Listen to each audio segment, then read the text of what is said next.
नमस्कार, मैं हूं जितेंद्र दीक्षित। 2 मई से 5 मई ये 4 दिन महाराष्ट्र की सियासत में दिलचस्पी रखने वालों के लिए काफ़ी सस्पेंस भरे रहे।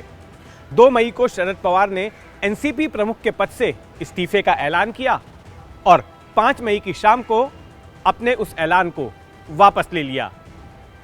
लेकिन सियासी हलकों में अब ये माना जा रहा है कि ऐसा करके शरद पवार ने एक तीर से कई निशाने लगाए हैं।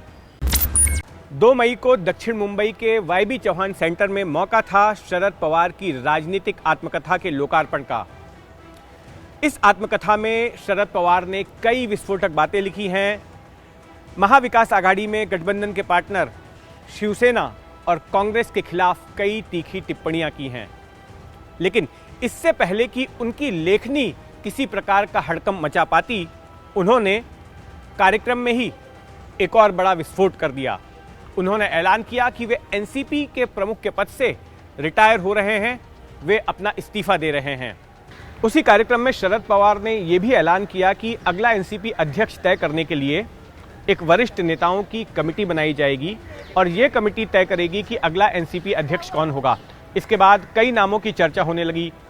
सुप्रिया सुले, जो कि शरद पवार की बेटी हैं, उनके नाम की चर्चा होने लगी कि हो सकता है उन्हें एनसीपी का अध्यक्ष बना दिया जाए, क्योंकि वो राष्ट्रीय राजनीति करती रही हैं।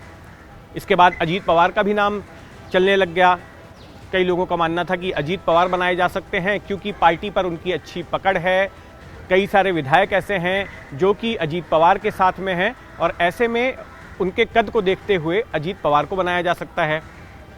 फिर एक वर्ग का ये मानना था कि पवार खानदान से कोई नहीं होगा, कोई बाहरी व्यक्ति यानी कि प्रफुल्ल पटेल हो सकते हैं एनसीपी के अध्यक्ष। उनके अलावा और 2 नाम चल रहे थे। एक जयंत पाटिल, जो कि वरिष्ठ नेता हैं एनसीपी के, शरद पवार के खास हैं, और दूसरे शख्स हैं दिलीप वलसे पाटिल, वे भी शरद पवार के काफ़ी करीबी माने जाते हैं। उनका नाम भी चल रहा था। इस तरह से ये कुल 5 नाम चल रहे थे कि इनमें से ही कोई एनसीपी का अगला अध्यक्ष हो सकता है। लेकिन इस बीच जगह जगह पर एनसीपी के कार्यकर्ताओं ने प्रदर्शन करना शुरू कर दिया। पहले तो वरिष्ठ नेताओं ने, जिस वक्त शरद पवार ने ऐलान किया था उस वक्त ही अजीत पवार को छोड़कर बाकी के वरिष्ठ नेताओं ने ही मंच पर उनसे गुजारिश की थी कि वे अपना फैसला वापस लें। तमाम बड़े नेता कह रहे थे कि अपना फैसला वापस लीजिए। इसके अलावा राज्य भर के कार्यकर्ताओं ने जगह जगह पर जो है अनशन करना शुरू किया, आंदोलन करना शुरू किया कि शरद पवार को अपना इस्तीफा वापस लेना चाहिए, उन्हें एनसीपी अध्यक्ष पद पर बने रहना चाहिए। कुछ लोगों ने अपने खून से खत लिखकर भेजा शरद पवार को। कई लोग वाईबी चौहान सेंटर, जहां पर कि शरद पवार का दफ्तर है, वहां धरना देने बैठ गए।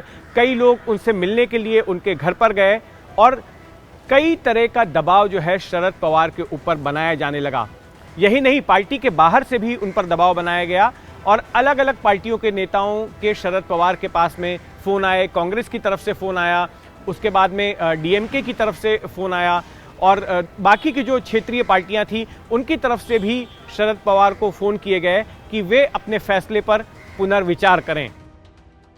5 मई की सुबह करीब 11:30 बजे यहाँ पर जो कमेटी बनाई थी शरद पवार ने, उस कमेटी की बैठक हुई इस एनसीपी दफ्तर में और उस दफ्तर में ये प्रस्ताव पारित किया गया कि शरद पवार ने जो अपना इस्तीफा देने का ऐलान किया है उसको ये कमेटी खारिज करती है और शरद पवार से गुजारिश करती है कि वे एनसीपी अध्यक्ष के पद पर बने रहें।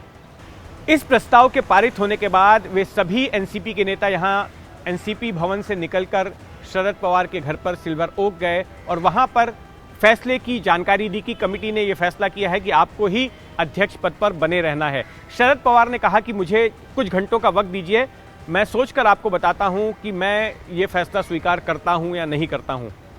उसके बाद शाम को करीब 5:30 बजे शरद पवार अपने घर से वाईबी चौहान सेंटर आए और वहां पर उन्होंने एक प्रेस कॉन्फ्रेंस लेकर ऐलान किया कि वे एनसीपी अध्यक्ष के पद पर बरकरार रहेंगे और जो प्रस्ताव कमेटी ने उनके सामने रखा था उसको वो मानते हैं। जिस तरह की भावनाएं लोगों ने उनके प्रति व्यक्त की, जिस तरह का दबाव उनके ऊपर आया, उसके मद्देनज़र शरद पवार ने अपना फैसला वापस ले लिया।